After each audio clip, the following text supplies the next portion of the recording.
Joining us. Today we'll be doing part one of a three-part series on managing gentrification, preventing displacement, and improving health. And today is understanding how affordability impacts health. We have three great panelists lined up for today. And at this time, I'm going to go ahead and introduce our first, which is Meredith Ash from ChangeLab Solutions. She's the founder and chief executive and has launched a number of groundbreaking efforts to improve public health through the use of law and policy. Under her leadership, ChangeLabs builds the capacity of leaders across the nation to address a range of chronic diseases through practical policy solutions. And Meredith, I'm going to go ahead and give you the screen and the airwaves. Okay. Hello, everyone. I'm really thrilled to be on the call with all of you today and introduce some of our work and help frame this webinar series. So the overall theme is linking health to housing. And this is a view of Oakland. We're based in Oakland, California. We work at a national level, so we've worked in all 50 states. But this is an unusual view of Oakland. It's from the east looking to the west. You see the city in the distance there, and San Francisco is just beyond there. But because I want to talk about some of the work going on in the neighborhoods. A lot of the work that we were asked to do, particularly with Robert Wood Johnson funding, was to work in the neighborhood level, take a place-based approach. And our work creates healthier communities through law and policies. And some of those laws are increasing fruits and vegetables at corner stores. We know we have food deserts, we have an overproliferation of liquor stores with unhealthy foods in low-income communities. Let's address that. Let's make sure we've got transit to getting to parks, to recreation. Let's build sidewalks and bike lanes to increase physical activity and to get people around without having to use cars. These are all strategies that have been embraced by public health over the last decade or so to really improve community life. But as we're doing this work and leaning into it with all sorts of model laws and policies, the community started getting concerned. The low-income communities we work with, that's a priority, taking an equity focus to placemaking, started becoming concerned as we started moving from this kind of overproliferation of fast food and cars and lack of transit and start building in some of the essential services for healthy communities and leaning into a vision for the future. Low-income communities started saying, no, we don't want bike lanes coming in here. We don't want the corner stores being transformed in ways that we're not in control of. What they said is that they're not against the corner stores. They're not against transit infrastructure. What they are against is being priced out of their neighborhoods, when they can't afford the foods in the stores anymore, when they can't afford to stay in their home or their apartment, when the transit becomes so expensive that it's not useful or available to them. And a huge pushback has come to our work that has been traditionally framed in an obesity prevention, a chronic disease prevention movement, putting housing and what goes on to protect housing at the center of our work. We realized we could not move forward with improving the community landscape to improve health without addressing housing. And I want to really dig into this issue. The community's concerns are completely grounded in reality.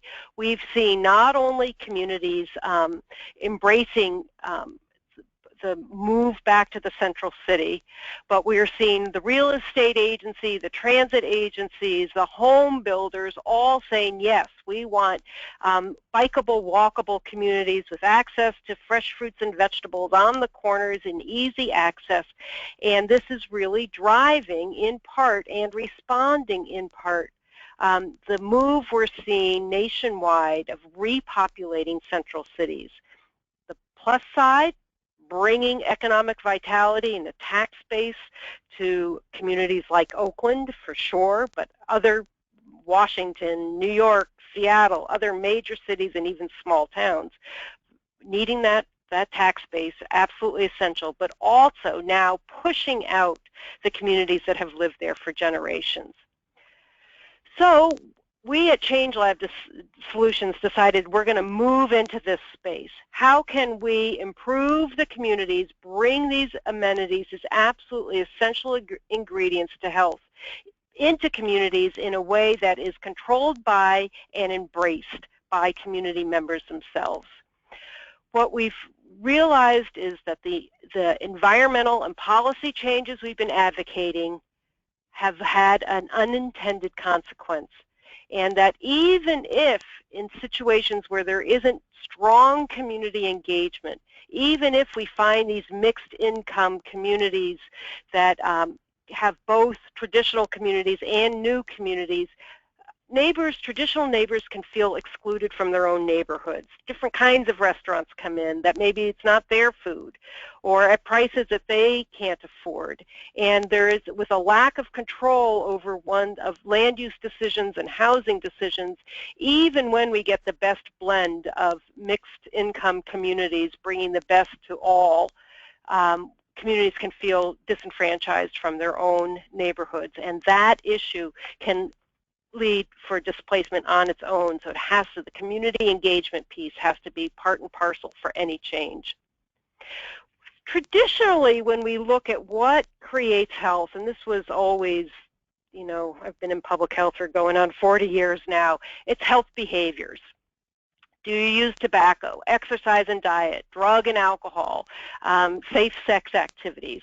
We all are pretty familiar, and I call it the finger-wagging style of health education. I was trained as a health educator. You know, you really should stop smoking and exercise more, and don't forget the condom, and abstain if that. And we also know, of course, that clinical care, many people think clinical care is all that there is to health, access to care. But really, what's driving most of health are socioeconomic factors: education, employment, social supports, income, safety, the physical environment, air and water quality, housing and transit. And these issues, in turn, drive health behaviors. If you don't have an income, you're not going to be buying healthier foods. You're going to be buying whatever available on the corner. If you aren't well educated, your health behaviors fall short of the norm, of the healthy norm too. So we really find that 80%, everything outside of clinical care, are what we call the social determinants of health. Socioeconomic, physical environment, driving health behavior, 80% of what impacts health. And these are the social determinants of health, and these are not fixed in stone. These are issues that are amenable to change, and they're amenable to change through public policy interventions. I want to talk about housing, really zero in on housing in particular.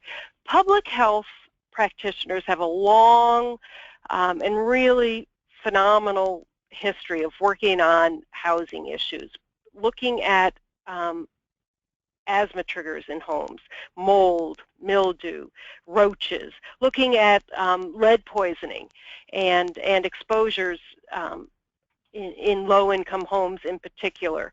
And now public health really needs to be looking at affordability too, because without affordable housing, there's all sorts of downside phenomenon that affect health, and I want to talk about those in a little more detail.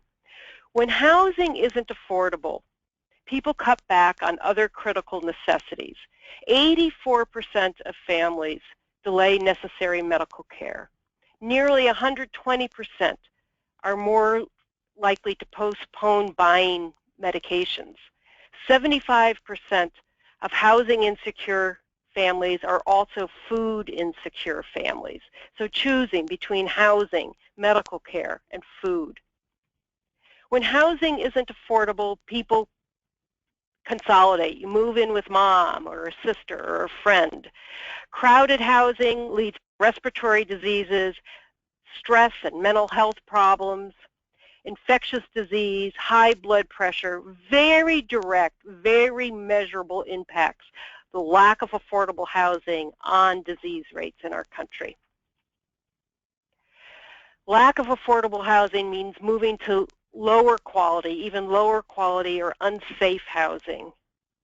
And we see that higher rates of blight, communities with more violence, parents not wanting their children to play outside, dangers from community-level violence or drug sales and related phenomenon. That has direct impacts on mental health, on suicide rates, on diabetes rates. There's a whole body of literature on adverse childhood experiences, with the community being one of those adverse experiences, community-level stress and toxicity, really driving to the emotional and mental health development of children. Lack of affordable housing might mean losing a house entirely, ending up homeless. And we know that the downside of homelessness, particularly for children, being moved into foster care, bouncing from school to school, the social stigma and embarrassment of homelessness has very profound and long-term effects on health.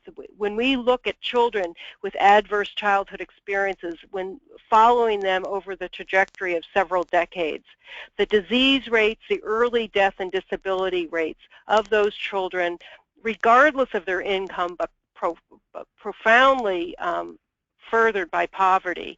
The disease rates are off the charts, and when we start seeing these 15 to 25 years discrepancies between higher income communities and life expectancy projections of higher income to lower income communities, we can go back to childhood and see in part the direct effect of lack of housing on family instability and long-term disease rates. And finally, we look at losing social networks and social cohesion. I don't want to paint a Pollyannish picture of low-income communities as being these enclaves of ethnic cohesion or racial cohesion. There's lots of stresses, but there are families live near each other, friendship networks, shopping networks, all the social networks, living near where you worship. All of these networks are absolutely essential, particularly when people are living at the edge of survival.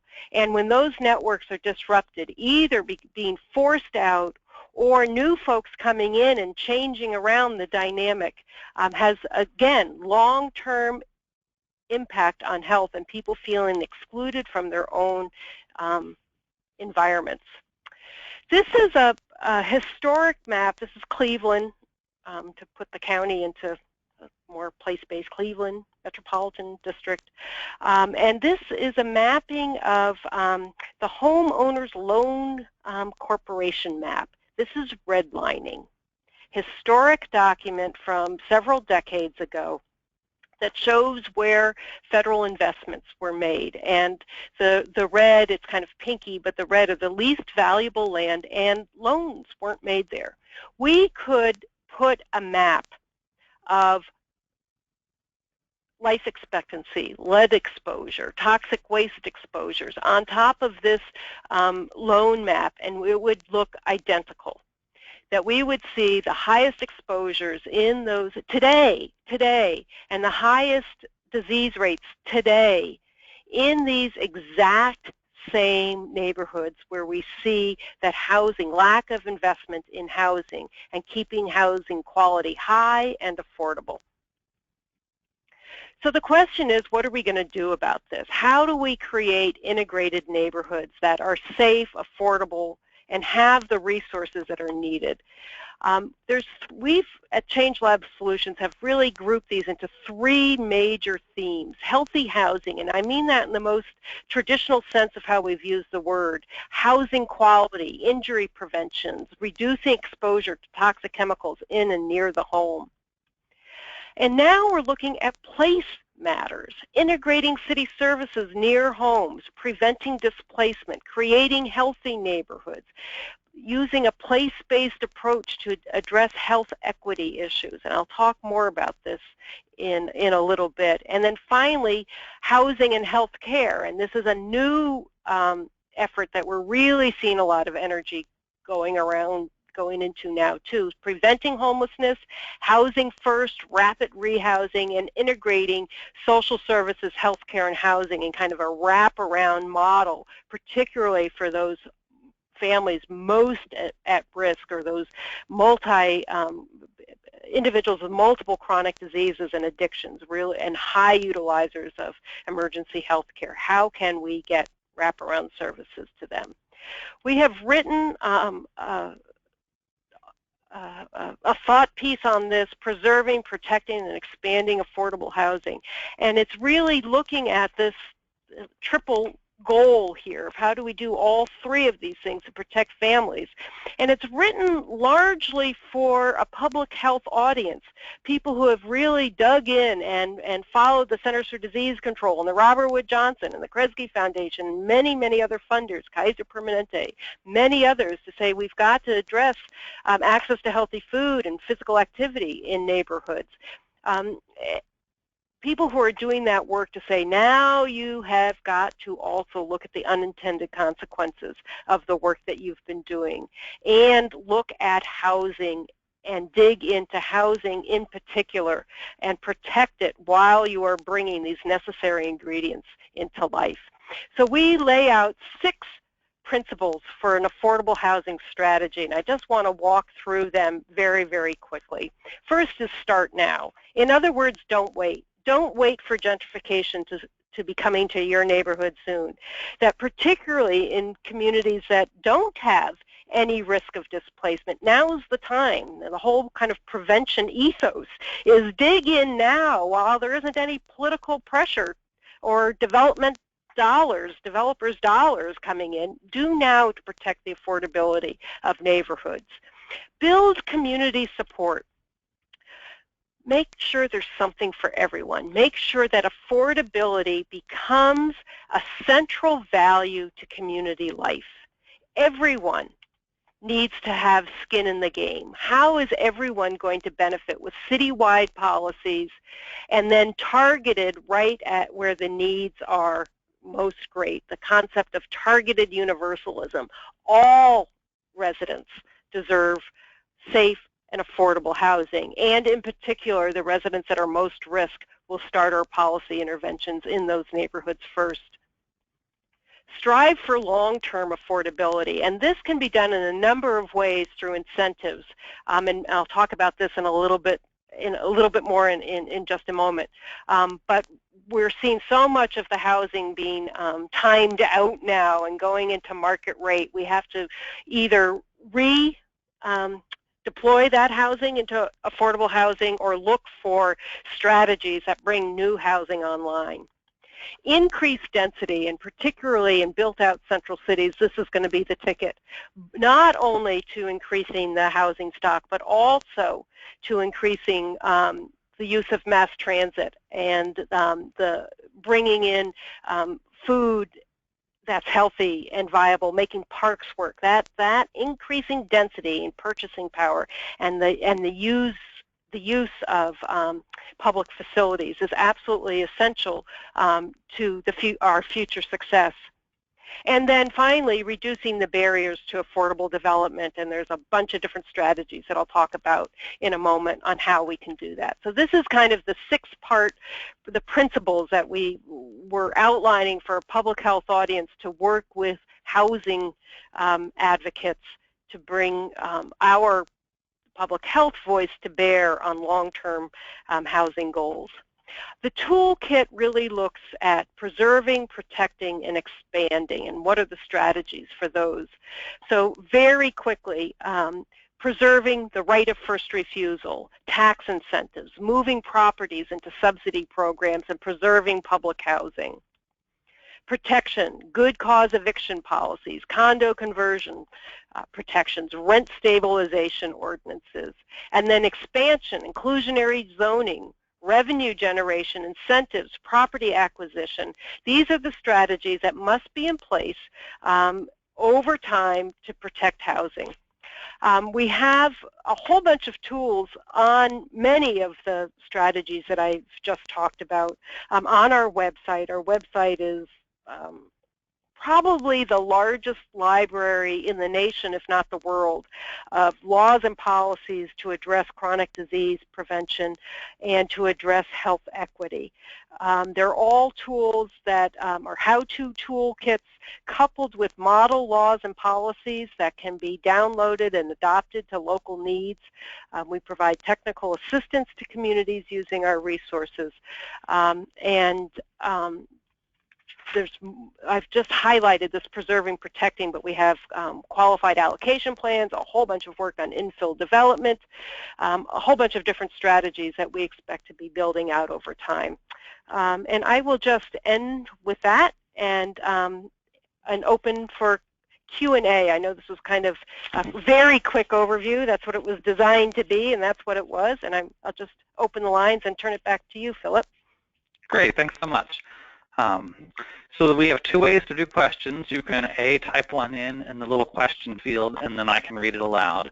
Or if you like, I can unmute lines as well, or you can raise your hand and I can unmute you if you have a question. So to raise your hand, if you look over on that main GoToWebinar panel, you'll see your microphone, your screen, and then all the way at the right is that little hand. And if you click in there, that'll raise your hand.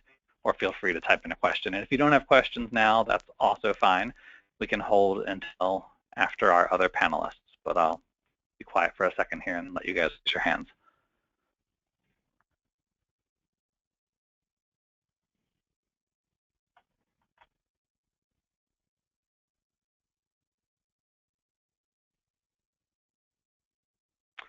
All right, we have a question from Clint McManus.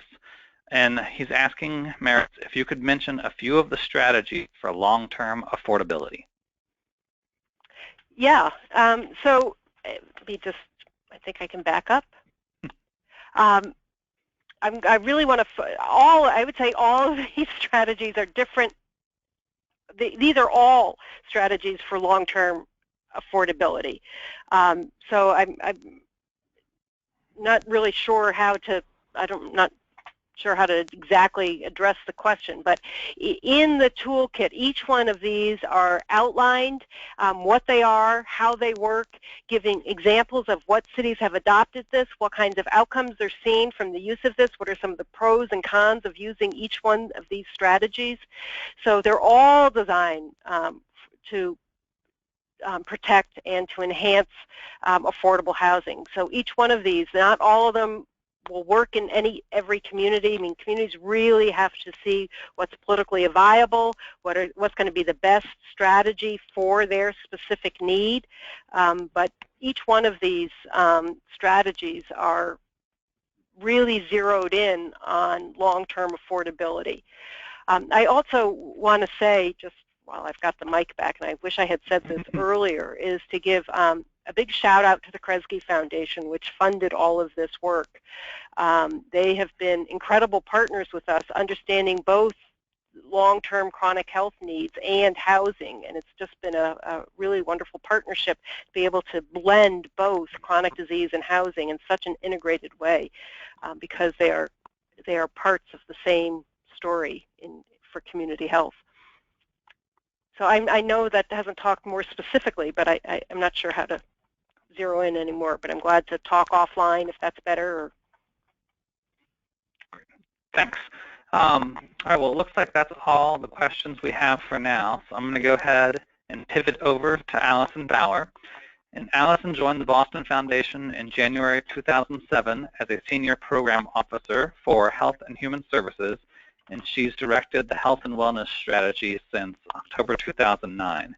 They focus on correcting imbalance between healthcare spending and expenses by reducing healthcare costs through an increased focus on primary prevention. And Allison, I'm going to go ahead and give you the screen and let you take over.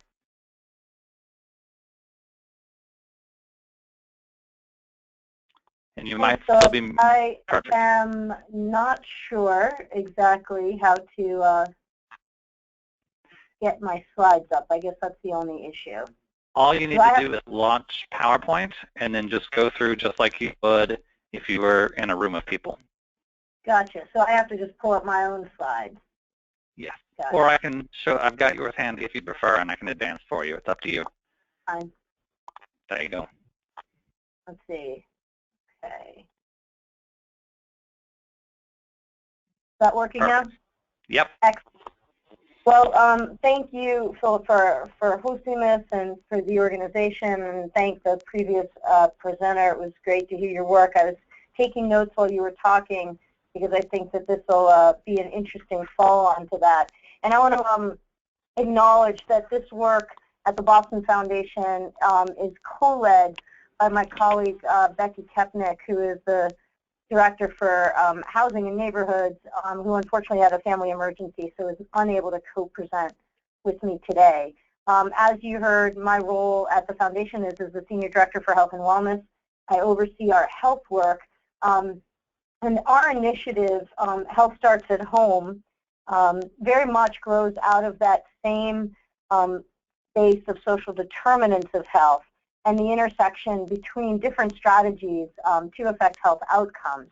As you can see, we've described this very simply as an initiative that brings together housing and healthcare organizations to support work focusing on positive benefits that stable, affordable housing has on child health outcomes.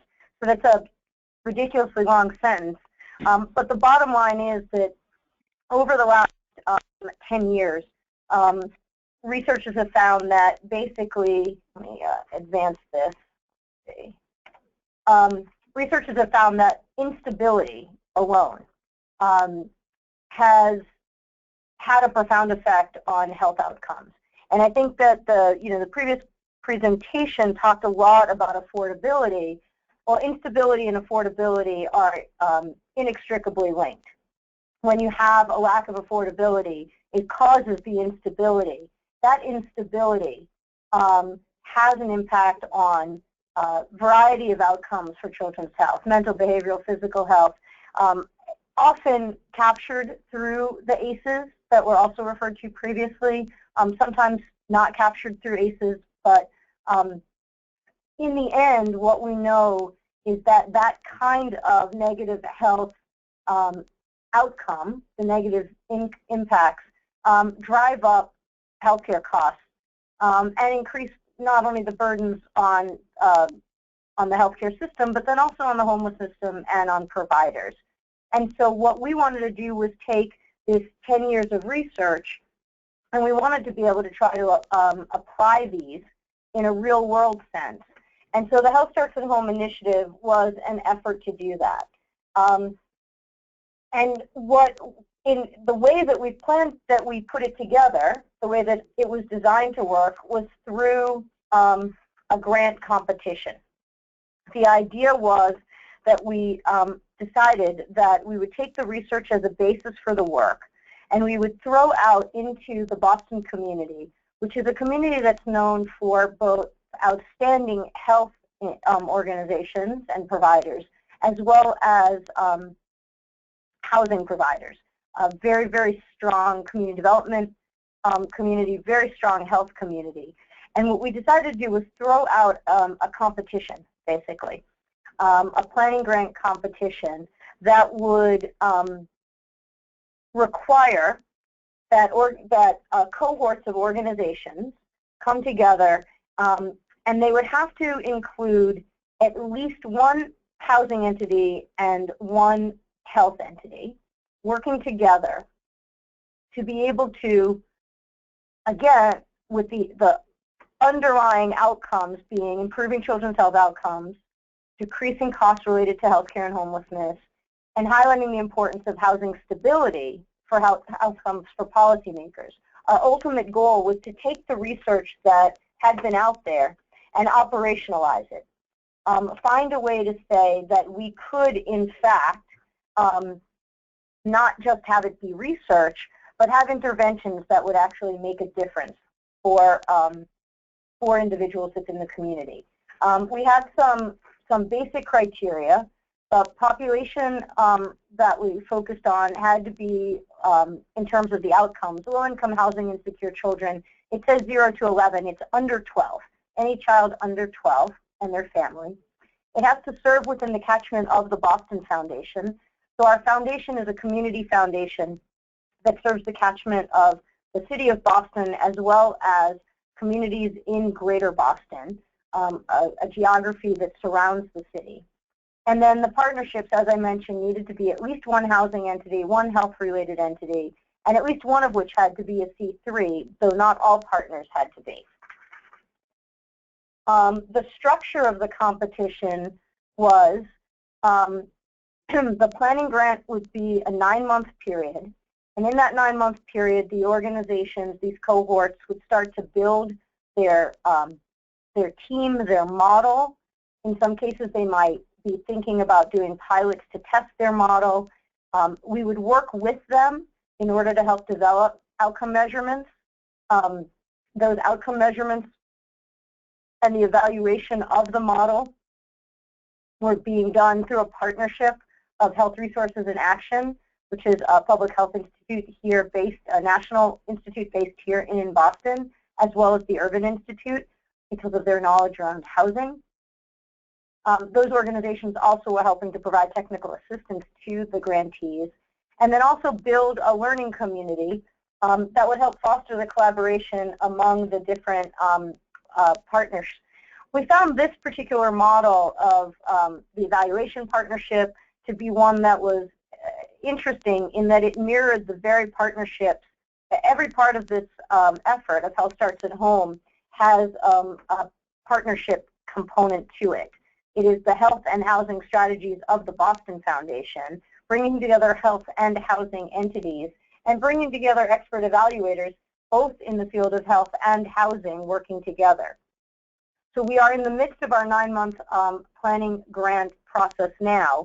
And just to give you a little more detail on that, we received 12 applications representing collaborations of over 50 different organizations.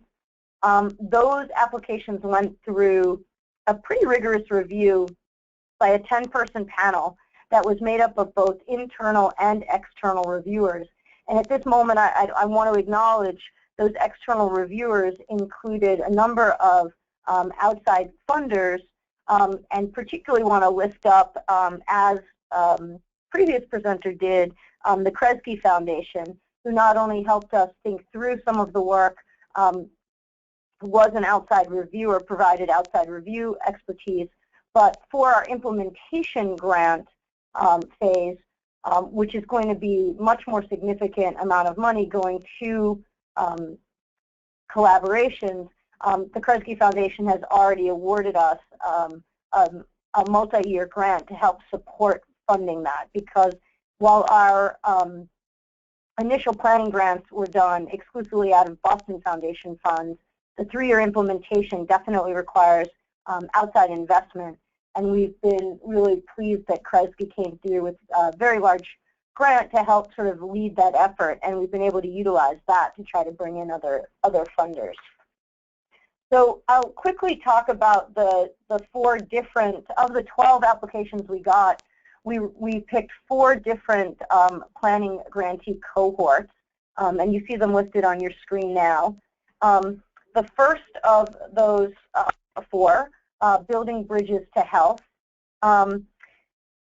is designed to try to address what has become a big problem in Massachusetts, which is the sheltering of families in motels around the state. So in addition to having the stress of homelessness, these families are also isolated from their own communities. They're in cramped conditions. They certainly lack cooking facilities and access to healthy food. And so the pilot here is going to focus on these families and try to coordinate on-site service delivery to those families that are living in the largest and most populous of the motels. So again, it's an integration of services connecting families to routine health care, finding stable housing for them, and particularly those that are benefits eligible, and working with them to be able to create a safer model of housing. Again, I think this picks up on a lot of the themes that were presented by the previous presentation. The second of our cohorts, Chelsea Homes for Health, is actually in Chelsea, Mass., which is a mid-sized city that's just north of Boston. Chelsea's made up of a larger immigrant population, predominantly a Latino population. Mass General Hospital, one of our very well-known and most prominent healthcare institutions, actually has a couple of affiliated health centers. MGH Chelsea, which serves the majority of households in that community, is going to be the entry point for this particular intervention. And working to do screening with families that receive care at MGH Chelsea for housing instability. They will then coordinate with their partner organization, the neighborhood developers being the, one of the largest and very prominent community development corporation in Chelsea, along with Connect, a service provider, to help address the needs that have been identified with the families. So they're going to be doing workforce development, financial counseling, benefit screening, and then particularly focusing with another entity that has a young mothers, a teen mothers group, trying to work with them to be able to address their instability issues as well and their needs. The third of our planning cohorts, designing and stocking the housing pharmacy, brings together our largest group of partners. We don't have them all listed here, but the lead entity here is Children's Health Watch, a national organization that really looks at social determinants of health and their impacts for children's health. They're based at Boston Medical Center and are connected that way through the medical center as well as the health plan and the housing authority in Boston. And so this partnership, they talk about the housing pharmacy. They're really taking very much of a model that's taking a look at families that are receiving their care at Boston Medical Center. And so medical staff often, prescribe a variety of medications out of their pharmacy. What this entity, what this cohort is looking to do is to make the wraparound services and housing needs part of the treatment plan, part of the pharmacy, if you will, that doctors can call upon as they're trying to address the needs of the patients that they're treating. So they're going to take what is an existing interview protocol of Children's Health Watch, which already starts to look at social determinants of health, and tries to, and is training them to ask the right questions around housing specifically, so that they're able to either retain or improve their housing into a more stable situation. The last of our planning cohorts, Mortar Between the Bricks, is bringing together, again, mass law reform, a legal entity, a legal nonprofit, with Boston Children's Hospital, as well as a couple of other social service providers. And what they're doing, again, here is identifying the at-risk housing insecure patients and homeless patients at Boston Children's Hospital, and then providing interventions and services to stabilize families. Again, lots of cross-referral, in this case, utilizing a little bit more of legal intervention because of mass law reform. So at the end of the 9-month planning phase, these 4 entities, as well as one partnership which we did not fund for a planning grant because they had actually already planned. It's a program out of Boston Public Health Commission in collaboration with the Boston Housing Authority. But those 5 entities have already been invited through an invitation-only RFP to apply for implementation grants. We will do another panel review. That RFP has gone out, but the response to it has not yet been, the deadline has not yet been met for a response. But we will do another panel review, and we'll be selecting likely up to 3 of the cohorts to receive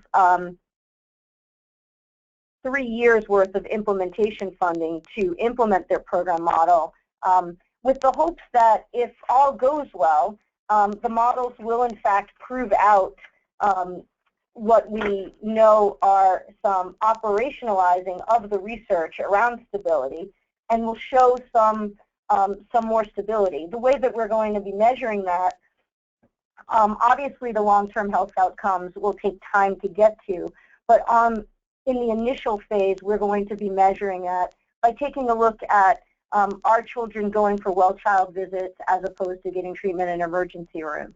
Are they getting their immunizations as regularly scheduled? Are they in a more stable place with their housing?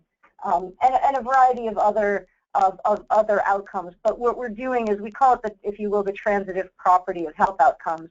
We know that those things will, in fact, make children healthier, to be more stable, to have regular health care, to have their immunizations, to stay connected, if you will, to a medical home.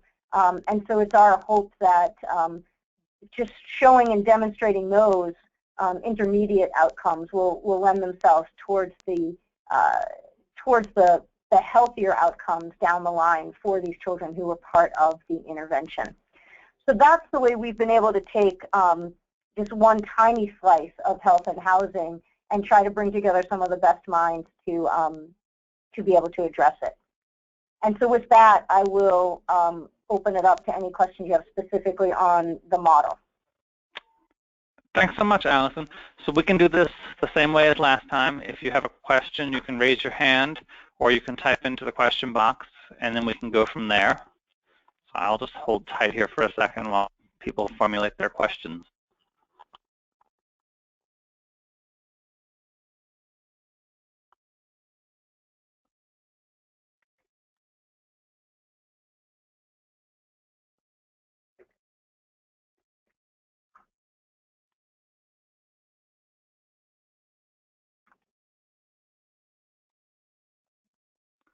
All right, one more call for questions before we head over to Bill.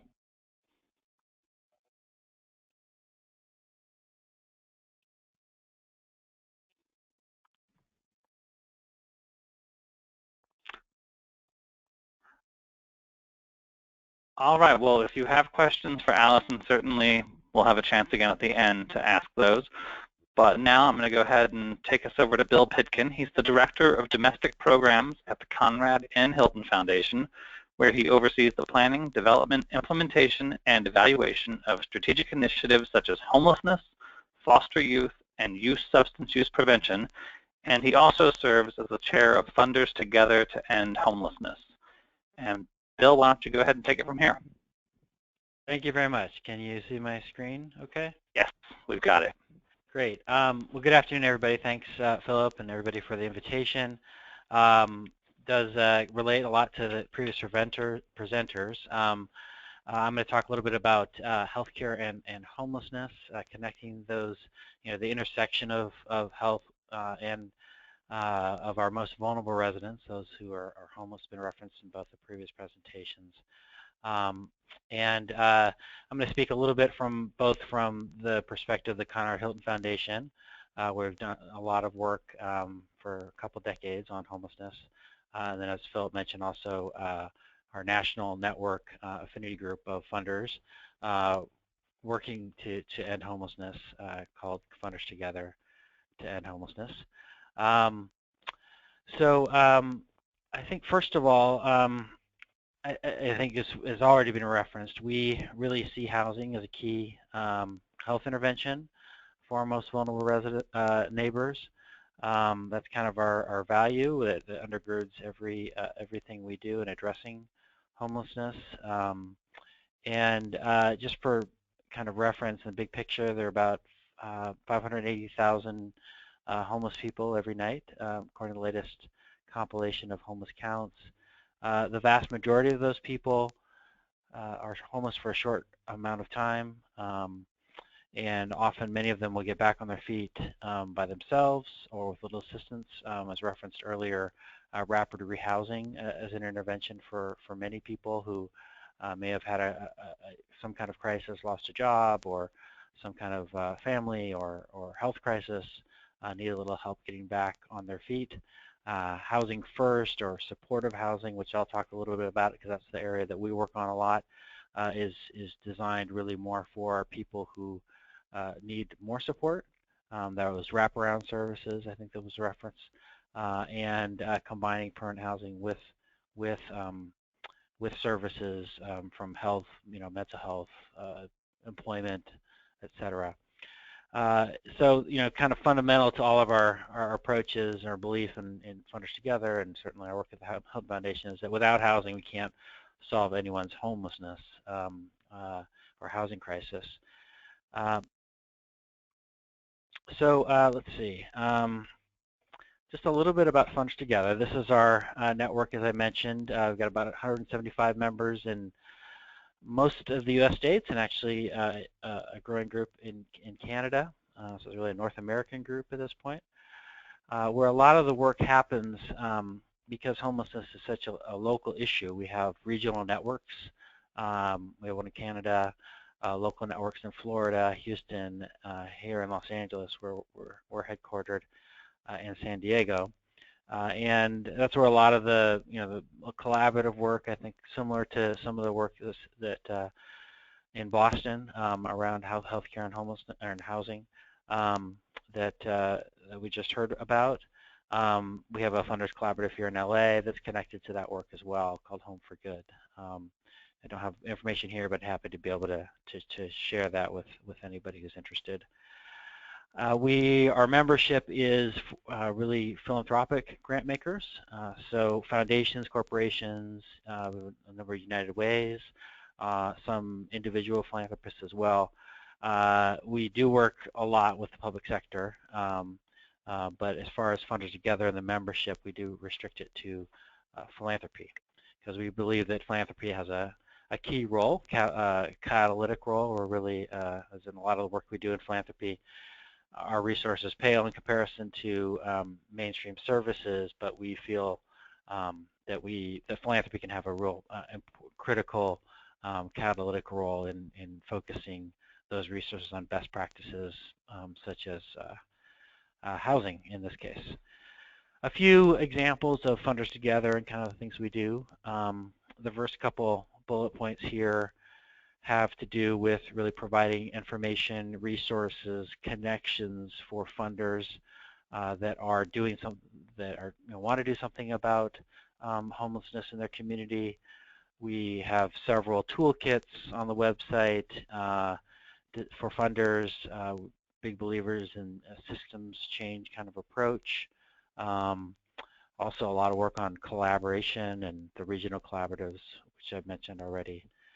The second two have to do with the fact that, although homelessness is a local issue, it's very important to be connected to national and also to learn from what's happening around the country, but also federal policy and agencies. So we've worked a lot with the U.S. Interagency Council on Homelessness, which brings together a number of federal agencies around the issue. HUD, of course, we work a lot with, but we're also working with the Department of Labor, HHS, a number of other agencies as well, because it's an issue that affects so many different agencies. And then one other thing we've kind of been doing, and I think a number of members here are interested in children and youth. We've been really working a lot with the federal government and other national partners on creating a community practice on youth homelessness, which is an area that we know relatively little about. There's not a lot of research and good practice on how to address unaccompanied youth homelessness.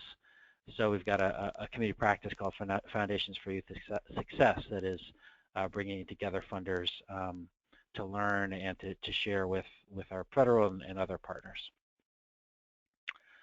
Just a little bit about the Hilton Foundation. As I said, we're headquartered in LA. We're a global foundation, but we've, in the case of homelessness, we focus now primarily in Los Angeles. We've been working on the issue of primarily chronic homelessness since about '92, over $100 million in that time, and because of our interest in chronic homelessness and particularly people with mental illness, permanent supportive housing, combining permanent housing with supportive services is an innovation that we learned about early on in those days and have helped in testing and promoting that model, and many studies around the country. I'll share some some data from some of that research in a few slides. I think the other point is that we're big believers in collaboration, as we've heard about the great work in Boston. And we work with funders and partners around the country, and consistently through practice and research that's demonstrated decreased utilization of health care services often, or more efficient utilization, decreased costs, and improved health outcomes for people who were formerly homeless. And then I think the other exciting thing is that we're seeing a lot of interest from both hospitals and health systems, public health systems, also payers, managed care organizations, recognizing that housing is a vital social determinant of health, which we've heard a lot about already. So I'm next going to just give a few examples from some of the work in LA and some data just to show the impact of some of the work. First of all, this is some data from work we've done with a longtime partner, Corporation for Supportive Housing, or CSH. Been working with them for since we really started on homelessness, and really been the innovator around this model. This data essentially shows that we've got a small proportion of the population, this top 10%, who are using most of the health care resources. So this 10% using about, in this case, 72% of healthcare resources, emergency rooms, inpatient care, etc. As part of some of the work here with frequent users, and I won't go through all of these slides, but these essentially show pre-supportive housing and post-supportive housing utilization of ER, hospital admissions and readmissions, inpatient days. So a dramatic decline in both in utilization, and then on the right side, the costs. So significant declines, and these are analogous to studies that have been done around the country. So the other kind of part of that's been a lot of work directly with hospitals. Here in LA, we've been working very closely with the county Department of Health Services. So a few slides sharing from some of their work. I see that Mark Trotz, the director of the Housing for Health Division, his email is on there. Somebody you could connect with. I'd be happy to connect you with him. It's a very large, obviously in LA, very large agency for $4 billion annual budget. And thankfully we have great leadership here. Mitch Katz, who used to be in San Francisco and had done a lot of work there around using health resources and using the health department to help house the most vulnerable residents. He, as an ER doc, sees housing as a key health intervention for these folks, the most important thing he could do. So we've developed a partnership with them, and they have some data from again, which reinforces some of the reduction in emergency room and admissions and days. So they've seen really both just out of their concern for patient care, but also for really their costs and their bottom line, looking at how they can use their platform to house the most costly users of their systems to create better outcomes for the department and most importantly for the consumers. So what we've done in partnership with them is developed a housing subsidy pool. The foundation is partnered with the health department, several other funders, and then other county agencies have also invested into this pool. So it's really providing housing subsidies. In this case, the first $14 million from the health department came from general fund dollars in the health department, which they were able to prioritize to pay for housing, with the expectation that these will create savings for them long term. It was launched last year and is going very well, meeting the goals of about 300 to 400 people a year receiving housing. We have an intermediary organization that is where, for example, our grant dollars go to, the county provides funding to, and they're the ones finding the housing, connecting them to integrated care, and using the county health and mental health departments often to provide that care. And it's a range of housing. This is using existing rental units. It can sometimes be small, 2 or to 4 unit buildings. It can be 1 unit in a building. They like to master lease and look at larger units, but it's a really innovative model that's been very successful. And then, oh, and I should mention on that one, there is an evaluation that's underway that RAND is in charge of, and we'll be looking at the cost, but also the health outcomes component. How are people doing in terms of their own personal health outcomes, which in the literature is not as well developed, and something that we want to see expanded. And then finally, just a couple resources on the issue of healthcare and homelessness and an increasing interest we're seeing. This is just a screenshot of a meeting brief from something that happened last year. The National Academy of Sciences has convened a series of meetings, and this is a brief from a meeting last fall to really look at where we were in terms of the healthcare system and the housing and homelessness systems connecting with each other. So there's a brief available online that gives kind of the proceedings from that meeting. But what's exciting is that work is continuing, and that the academies are currently working on a consensus study, which would be a higher level, kind of based on the best available evidence and led by an expert committee that will be hopefully very influential federal agencies and providers, health systems, foundations, et cetera. So that's ongoing and should over the next year to year and a half. And then with the Affordable Care Act and Medicaid expansion, many of us who have been working with health and housing have been looking at how Medicaid expansion could help hopefully provide some of that support. I think there's more consensus than ever that healthcare, that housing is healthcare, and vice versa.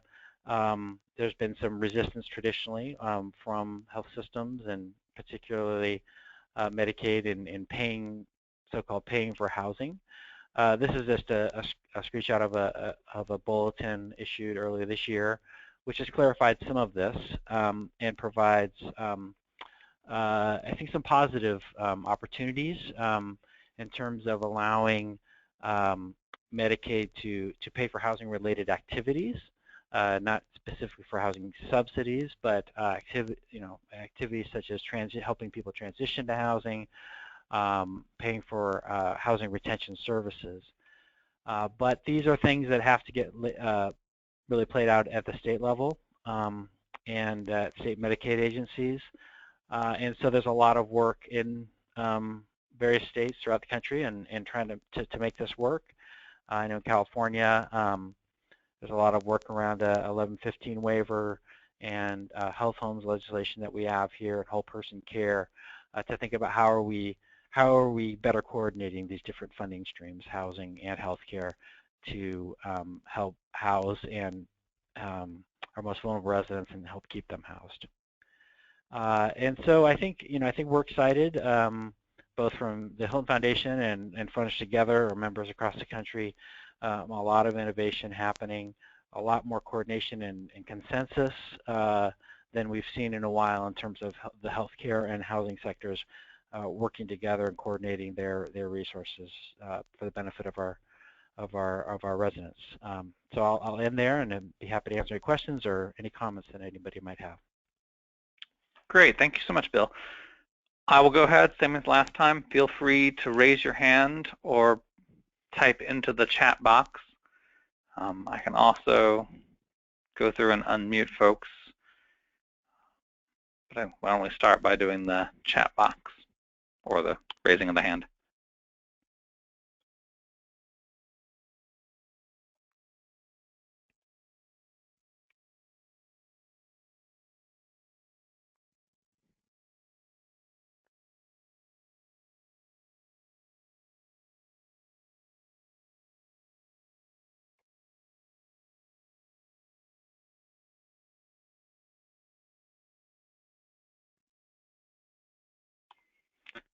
quiet group today.